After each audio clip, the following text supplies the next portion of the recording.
And IPL highlights ఇప్పుడు దాకా చూసిన మ్యాచ్లు ఎలా ఉన్నాయి అసలు? మూడు జరిగినాయన్నా. మూడు ఎక్సలెంటే.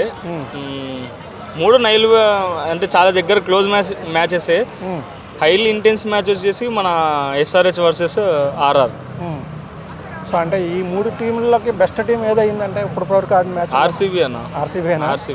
ఆర్సీబీ చాలా డల్గా ఉండేది అనుకుంటా కదా, కొంచెం చెన్నై సూపర్ కింగ్స్ కంటే కూడా. అంటే ఖచ్చితంగా ఆర్సీబీ అందరూ అదే అనుకుంటారు, కానీ ఆర్సీబీ చాలా స్ట్రాంగ్ టీం అన్న ఈసారి. ఆన్ పేపర్ చూసినా హెవీ మన ఇండియన్ ప్లేయర్స్ ఇన్వాల్వ్ అయినారు కాబట్టి చాలా స్ట్రాంగ్ టీమ్గా కనిపిస్తుంది. మనం చూసుకుంటే కేకేఆర్ మ్యాచ్లో కూడా 10 overs ఫస్ట్ బ్యాటింగ్ కేకేఆర్ చేస్తున్నప్పుడు 10 oversకి 110 కొట్టిండ్రి. ఖచ్చితంగా 230, 240 వస్తుంది అనుకునేది కూడా 170కి రిస్ట్రిక్ట్ చేసి 16 ఓవర్లో కొట్టి పడేసిన ఆర్సీబీ వాళ్ళు. ఖచ్చితంగా కోహ్లీ కూడా మనం చూసుకుంటే కోహ్లీ ఫస్ట్ మ్యాచ్ 50 కొట్టిండు. అది ఇంకా ఈ సీజన్ ఎట్లుంటుందో ఇంకా వాళ్ళ ఊహలకే వదిలిపెడతా. అంటే కప్పు పట్టుకెళ్ళిపోద్ది అంటారు ఈసారి. ఖచ్చితంగా ఆర్సీబీ కప్పు కొడుతుందని ఈసారి కన్ఫామ్గా ఆర్సీబీ. ఎందుకంటే season 18 Virat Kohli Jersey number 18, season 18 కూడా మన విరాట్ కోహ్లీ చేతుల మీదనే కప్పు గెలుస్తుంది. ఆర్సీబీ స్పీడ్ని తగ్గించే టీం అంటే ఏం చెప్తారు మీరు? ఏ టీం అంటే? ఆర్సీబీకి కొంచెం అంటే అంతో ఇంతో అనుకుంటే మన ఎస్ఆర్హెచ్ అన్న. ఎస్ఆర్హెచ్ కూడా స్ట్రాంగ్ బ్యాటింగ్ లైన్ బాగుంది, కానీ కొంచెం బౌలింగ్ వీక్నెస్ ఉంది. ఇంకా కొంచెం ఇవేంటంటే ఎస్ఆర్హెచ్కి ఫస్ట్ 6 మ్యాచ్లు హోమ్ గ్రౌండ్ ఉప్పల్ పడింది. మన ఎస్ఆర్హెచ్కి హోమ్ గ్రౌండ్ మన హైదరాబాదే కాబట్టి హైదరాబాద్ పిచ్ ఏంటంటే ఫుల్ బ్యాటింగ్, ఫుల్ హైవే, తొక్కినోనికి తొక్కినంత.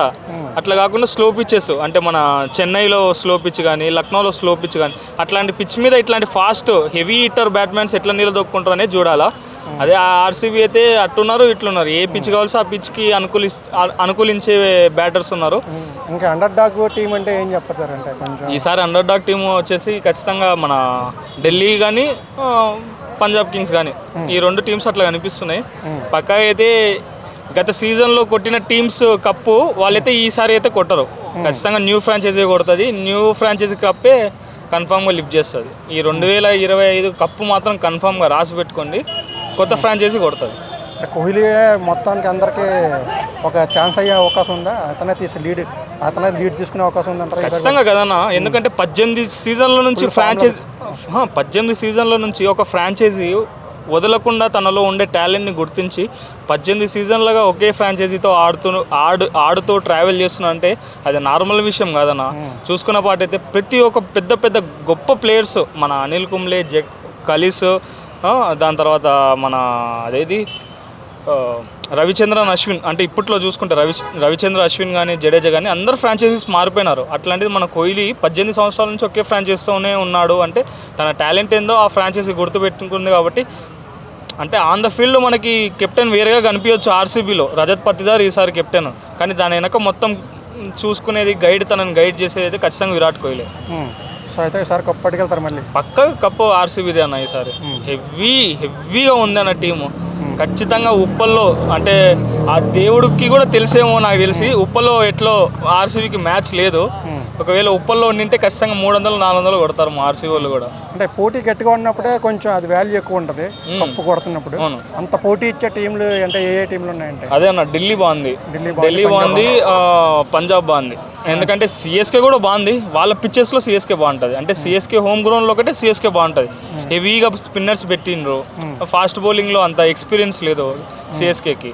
అందుకనేసి చెన్నైని కొట్టడం అనేది అయితే కష్టమే. కానీ చెన్నై వేరే గ్రౌండ్స్కి వచ్చి వేరే హోమ్ పిచ్చెస్కి వచ్చి ఆడాలంటే మాత్రం చెన్నైకి చుక్కలు చూపిస్తుంది. ఎస్ఆర్హెచ్ టీం గురించి అంటే ఎస్ఆర్హెచ్ అయితే మెంటల్ నా కొడుకులనా. ఫస్ట్ ఆ బ్యాటింగ్ చూసుకుంటేనే భయం. అందరు పోయిన సీజన్ వరకే వీళ్ళని చూసే భయపడాలంటే ఈసారి Ishan Kishan first match century కొట్టిండు. ఆయన ఒక తలనొప్పిగా మారిపోయిండు. బౌలింగ్ ఎస్ఆర్హెచ్కి కూడా కొంచెం వీకే అన్న. స్పిన్నర్లు అంత గట్టిగా లేరు. అడమ్ జాంపో ఉన్నాడు, కానీ తనకి నిన్న ఏం పల్లె. భువనేశ్వర్ని వదులుకోవడము, భువనేశ్వర్ ఎస్ఆర్హెచ్ని టీం వాళ్ళని భువనేశ్వర్ని రిటైన్ చేసుకోకపోవడం అదొక మైనస్. మాకు ప్లస్ ఆర్సీబీ ఫ్యాన్స్కి భువనేశ్వర్ని తీసుకున్నారు కాబట్టి ఖచ్చితంగా అదొకటే చెప్పాలి. ఇంకొకటి